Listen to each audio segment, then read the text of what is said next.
ubwa mbere umuntu yavuga ati umuhuza arashobora kuba afise inzira yiwe uburyo bwiwe yatoye gukoresha, ariko kandi umuntu arabye ibihe tugezemwo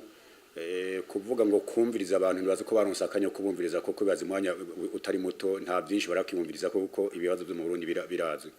Amabwira gatatu nico navuga nuko nkwirikiranye umuntu yumvise ibivugwa abatume ko hariya umuntu ashaka amahoro n'umutekano mu Burundi ibihe tugezemwo ntitwiyumvira yuko yofata iciyumviro canke yonarota avuga ko ashira ku ruhande Sinaredo umugwi witwa Sinaredo uhurikiyemwo imiryango itari mike canke akibagira n'imigwi yamaze kuvuga ko yafashe ibigwanisho